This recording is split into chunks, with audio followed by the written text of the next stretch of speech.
नमस्कार किसान भाइयों, कृषि दर्शन कार्यक्रम में आपका स्वागत है। किसान भाइयों, कृषि और पशुपालन ये दो मुख्य खेती के आधार थे, लेकिन इधर काफ़ी समय से देखा जा रहा है कि पशुपालन का कृषि में समावेश कम होता जा रहा है। यदि कृषि और पशुपालन साथ साथ किया जाए तो हमारी आय निरंतर बनी रहती है, साथ ही साथ हमारी जो मृदा का स्वास्थ्य है वो भी अच्छा रहता है। तो आइए देखते हैं कृषि और पशुपालन पर आधारित आज का ये वृत्त चित्र।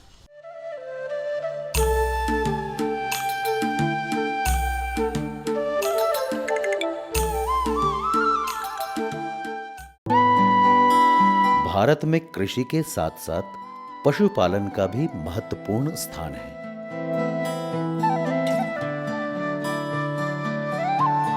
कृषि एवं पशु के महत्व को समझते हुए प्रगतिशील किसान एक साथ खेती के साथ पशुपालन भी करते हैं।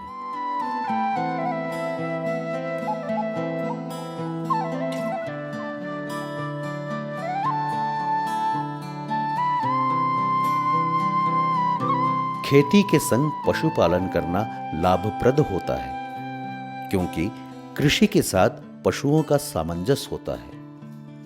इसलिए किसानों को खेती करने के साथ पशुपालन भी करना चाहिए। इससे आर्थिक रूप से लाभ बढ़ता है। किसानी में कृषि और पशु एक दूसरे पर निर्भर और पूरक होते हैं, तब खेती के साथ साथ पशुपालन करने पर किसानों में आत्मनिर्भरता बढ़ती है।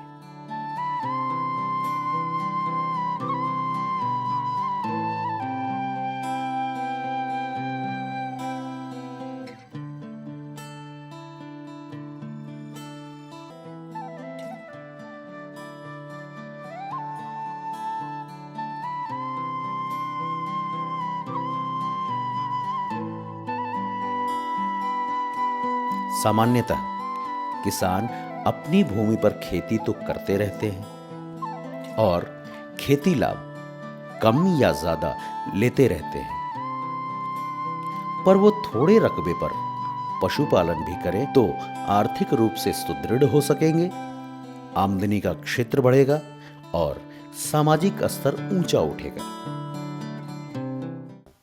खेती करने गाय पशु पालने से ये फायदा होता है कि उससे दूध का उत्पादन होता है घर के लिए, उससे 2 पैसे की आमदनी होती है और वही दूध गोबर जो है वो खेती में कंपोस्ट खाद के लिए उपयुक्त होता है। उसका गोबर जो है वो खेत में पड़ता है, जिससे फसल अच्छी होती है और उससे जो उपज पैदा होती है वो खाने के काम में आती है। इस तरीके से खेती और पशु पालन करने से दोनों लाभ है। पशु को अधिक पालने से फ़ायदा ये होता है कि मतलब दूध अधिक मात्रा में मिलता है और खेती की भी अधिक रहती है, इसलिए खेती के लिए पर्याप्त गोबर की खाद उसके कंपोस्ट तैयार होती है। तो किसान एक खेती करने के साथ साथ पशु पालन भी करना उतना ही ज़रूरी है जितना कि खेती करना ज़रूरी है। इसलिए करते हैं कि इससे हमको गल्ला भी मिलता है, इसमें हमको भूसा भी मिलता है, इसमें हमको चरी भी मिलती है, हमें बरसिन भी मिलती है। इससे जानवरों को हम भोजन देते हैं, इनसे अच्छा दूध निकलता है, जिससे हम काफ़ी मात्रा में दूध इकट्ठा कर लेते हैं। उससे अपने कार्ड में खाने के भी लेते हैं, बाज़ार में बेच के पैसा भी कुछ ले लेते हैं। इसके बाद उससे गोबर से खाद पैदा कर लेते हैं, कंपोस्ट तैयार कर लेते हैं, खेत में दे के अच्छी फसल पैदा कर लेते हैं। किसान अपनी खेती योग्य भूमि पर मौसम आधारित खेती करते हैं और जो किसान लगभग 10 पशुओं के साथ पशुपालन भी करते हैं, इसका उन्हें बड़ा फायदा मिलता है, क्योंकि खेती और पशुओं का एक दूसरे के लिए बड़ा महत्व है। खेत से फसल उत्पादन तो होता है जो मनुष्यों के भोजन के काम आता है, वहीं खेत से अन्य फसल का उत्पादन भी होता है जो पशुओं के चारा में काम आता है। निर्भरता के इस रूप में जहां पशुओं का भोजन अवशेष गोबर कंपोस्ट खाद के रूप में फसल उत्पादन हेतु खेत में काम में आता है।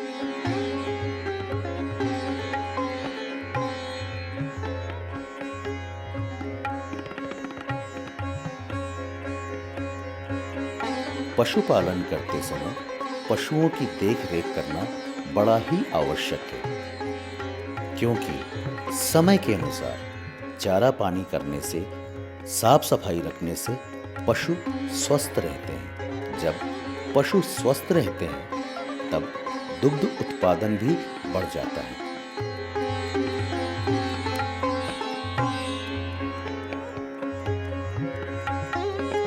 समयानुसार चारा पानी से पशुओं का पाचन तंत्र, भोजन प्रणाली बीच बीच में आराम पा जाता है और पशुओं को जुगाली करने का भी समय मिल जाता है।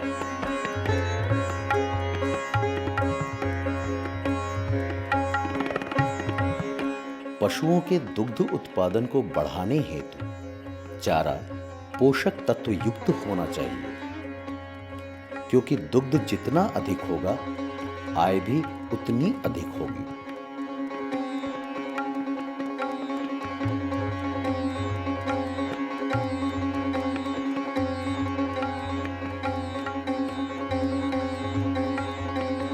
खेती के साथ साथ पशुपालन करने से दुग्ध से आय होती है। दूसरे पशुओं के गोबर से उपले पाथकर उसकी बिक्री करने से आय का एक और स्रोत मिलता है।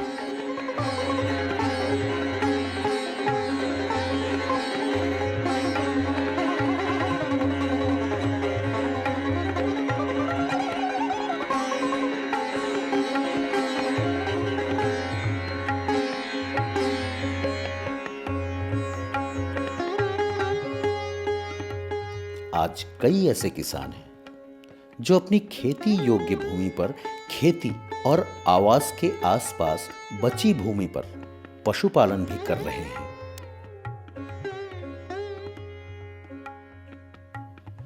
धीरे धीरे 2-4 पशुओं से 8-10 पशुओं की संख्या कर ले रहे और अपनी खेती में लाभ हेतु इन पशुओं के महत्व को समझ रहे हैं। लगभग 15 सालों से खेती के साथ साथ पशुपालन कर रहे हैं हम, जिससे खेती में भी हमें उससे साथ मिलता है। और पहले शुरू में हम लगभग 2-3 गाय रखे थे, फिर धीरे धीरे बढ़ाते गए और उससे हमको काफ़ी खर्च में कमी आता है, जिससे हम अपना गाय वाय का सुबह शाम चारा पानी, नहलाना धुलाना ये सब भी कर लेते हैं, साथ में खेती भी कर लेते हैं। और हम सबको यही चाहेंगे कि सब लोग इसी तरह धीरे धीरे करते रहें, 1-2 ठो लिया में फिर उसको बढ़ाते रहें। उससे खेती में खाद का भी अपना मिलता रहेगा और अपने के लिए भी खर्च निकलता रहेगा। देखिए, किसानों को जितना खेती महत्व रखता है, उससे कई गुना पशुपालन भी उतना ही महत्व रखता है। हम पशुपालन के साथ साथ खेती में भी कार्य करते हैं और सुबह की अवस्था में हम पहले गाय को उठकर चारा डालना और कार्य मतलब 2 घंटे का लगभग पशुपालन में कार्य करते हैं। बीच का जो कार्य बचता है हम लोग खेती और कृषि में कार्य करते हैं। फिर शाम को भी पशुपालन में लग जाते हैं। फिर संध्या पूरे सारे कार्य को बंद कर दिया जाता है, फिर अपना आराम किया, फिर पुनः उसी कार्य को फिर आरंभ कर लिया जाता है।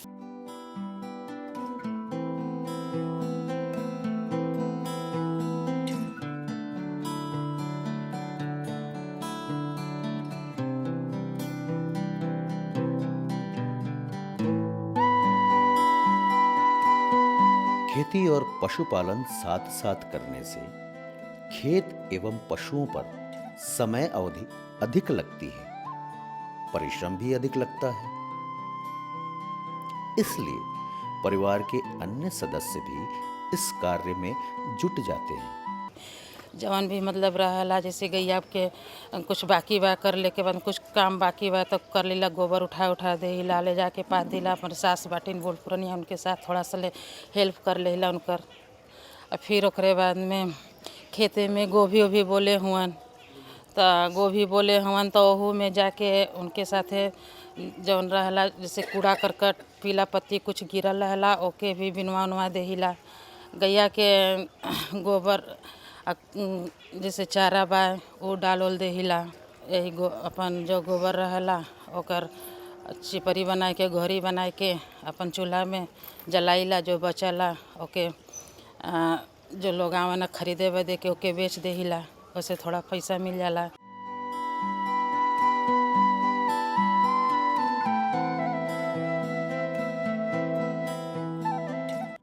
खेती के साथ पशुपालन करने के लाभ को समझते हुए छोटे किसान भी इस तरफ ध्यान दें। अपने छोटे रकबे और आवासीय जगह से पशुपालन हेतु थोड़ी जगह निकालकर पशुपालन भी करें।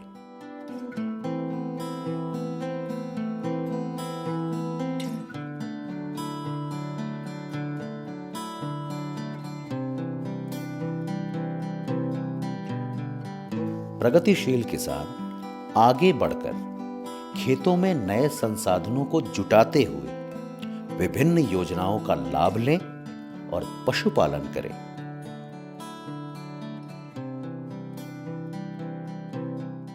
जैसे इस तरह से हम अपना खेती होती में जैसे खाद वगैरह बाज़ार से कम ले आते हैं, अपना हम कंपोस्ट बना के उसको भी उपयोग में ले लेते हैं और जो इससे दूध वाला निकलता है उससे भी हमारा फ़ायदा हो जाता है और खेती से भी बढ़िया पैसा निकल जाता है, जिससे हमारा खर्च वगैरह सब मेंटेन करने के बाद भी हमें पर्याप्त बच जाता है पैसा। सभी लोग करना चाहे तो कम खेती जगह में हम अपना जैसे आवास है उसके सामने थोड़ा बहुत जगह जो रखे हैं उसमें भी अपना पशुपालन कर सकते हैं।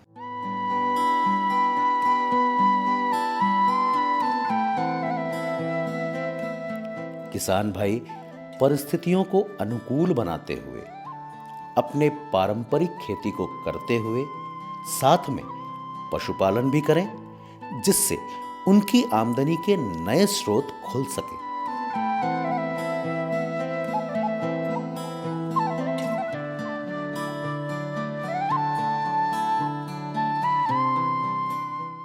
किसान भाइयों, दिन प्रतिदिन हमारी जनसंख्या बढ़ रही है और हमारा जो उत्पादन है वो कम होता जा रहा है या उसी पर स्थिर है। इस दिशा में सरकार ने द्वितीय हरित क्रांति की पहल की है।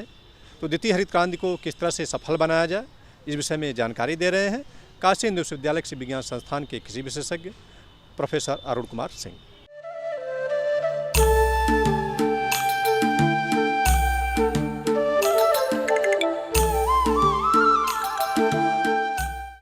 किसान भाइयों नमस्कार। केंद्र सरकार द्वारा द्वितीय हरित क्रांति की परियोजना हमारे इस पूर्वी उत्तर प्रदेश में चलाई जा रही है। इसका क्रियान्वयन जो है उत्तर प्रदेश सरकार द्वारा किया जा रहा है। पूर्वांचल के ज़्यादातर जो हमारे ज़िले हैं गाजीपुर, बनारस, चंदौली, आजमगढ़, भदोही, ये सब आच्छादित हैं। धान में तो सभी में था, गेहूं में विशेष रूप से भदोही जो है हमारा गेहूं के लिए भी इसका चयन किया गया है। इस परियोजना की जो मुख्य विशेषता है कि हमको किसानों को पंक्तियों में बुआई करने पर जोर दिया जा रहा है कि भाई एक तो बीज विस्थापन की बात की जा रही है। बीज विस्थापन मतलब बीज को बदलना है या तो बीज को शोधित करके बोना है, लेकिन इसमें तो एक सबसे अच्छी बात है कि भारत सरकार द्वारा उत्तर प्रदेश सरकार के माध्यम से किसानों को निःशुल्क जो है प्रमाणित बीज भी उपलब्ध कराया जा रहा है। जुताई भी का भी पैसा, जितने इनपुट उसमें लग रहे हैं उसका भी पैसा किसानों को डायरेक्ट बेनिफिट ट्रांसफ़र के द्वारा उनके सीधे खाते में भेजा जा रहा है। तो किसान भाइयों से अनुरोध है कि इस परियोजना में क्लस्टर अप्रोच के माध्यम से एक ही साथ एक ही जगह 100-100 गाँव का चयन किया जा रहा है और इस प्रदर्शन को लगाया जा रहा है। इस प्रदर्शन की मुख्य विशेषता यह है कि मिट्टी की जांच करके जो भी हमारे संतुलित खाद है, नाइट्रोजन, फास्फोरस, पोटास और जो सूक्ष्म तत्व हैं, इनका उपयोग करना। इसकी जो उपलब्धता भी है राज्य सरकार के माध्यम से, डिप्टी डायरेक्टर एग्रीकल्चर के माध्यम से किसानों को उपलब्ध कराई जा रही है। और इसमें जो है उत्पादकता को बढ़ाना है, इसलिए बढ़ाना है कि पूर्वांचल में हमारे कृषि का विकास नहीं हो पाया है, जिसमें कि भारत सरकार काफ़ी इस परियोजना को आगे ले जाने की बात है कि जिससे कि उत्पादन बढ़े, उत्पादकता बढ़े और किसानों का लाभ अच्छा हो। इसके लिए 3-4 बातें और इसमें देखी जा रही हैं कि इसका अच्छी तरह से प्रबंधन हो। प्रबंधन में अगर कोई रोग लग रहा है, बीमारी लग रही है, तो उसके रोकथाम के लिए भी हमारे काशी हिंदू विश्वविद्यालय के वैज्ञानिक और साथ में ही राज्य सरकार के जो हमारे कृषि के अधिकारी हैं, समय समय पर उनको तकनीकी जानकारी प्रदान कर रहे हैं। और अगर उनको कोई दिक्कत है तो वह जो इनपुट है, जो उसके उत्पादन उसमें लगने वाले हैं, उसको भी किसानों को निःशुल्क उपलब्ध कराया जाएगा। तो इस माध्यम से लोगों की सोच में बदलाव लाना कि केवल पश्चिमी उत्तर प्रदेश, हरियाणा, पंजाब में ही उपज नहीं हो सकती, हमारे पूर्वांचल में भी धान और गेहूं की ये जो मुख्य फसल चक्र है, तो धान काटने के बाद गेहूं की भी अच्छी फसल ली जाए, अच्छी तरह से प्रजातियों का चयन किया जाए, संतुलित खाद का उपयोग किया जाए, पानी और सिंचाई का अच्छा प्रबंधन हो, जिसमें कि राज्य सरकार की बहुत महत्वपूर्ण भूमिका है। किसान भाई इसमें बढ़ चढ़कर भाग भी ले रहे हैं और आशातीत परिणाम भी मिले हैं। पूर्व में भी धान के जो हमारे प्रदर्शन लगाए गए हैं, इसमें हमारी जो उपज की वृद्धि है 10 से 15% जो है उत्पादन में वृद्धि हुई है, जिससे कि भारत सरकार और राज्य सरकार इस पूर्वांचल की कृषि में द्वितीय हरित क्रांति के माध्यम से काफ़ी प्रयास किया जा रहा है, जिससे कि किसानों को लाभ अर्जित हो सके। धन्यवाद। किसान भाइयों, ट्राइकोडर्मा से यदि भूमि का शोधन किया जाए तो जो भी भूमि जनित बीमारियां हैं उससे हम निजात पा सकते हैं, और ट्राइकोडर्मा के क्या क्या फ़ायदे हैं इस विषय में जानकारी दे रहे हैं काशी हिंदू विश्वविद्यालय कृषि विज्ञान संस्थान के कृषि विशेषज्ञ प्रोफेसर हरिकेश बहादुर सिंह।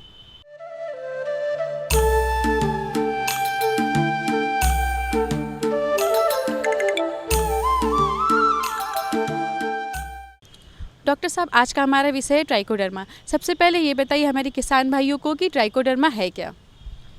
ट्राइकोडर्मा एक फफूंद है जो सामान्यतः हर जगह की मिट्टी में मिलता है। ऐसे वो वायु में भी रहता है और कई बार पानी से भी निकलता है, तो ये सर्वत्र उपलब्ध है और मैं समझता हूँ मानवता के लिए ट्राइकोडर्मा एक वरदान है। डॉक्टर साहब, ये बताइए जो ट्राइकोडर्मा है, इससे भूमि शोधन हमारे किसान भाई किस तरह से करें और इससे क्या लाभ होगा उन्हें?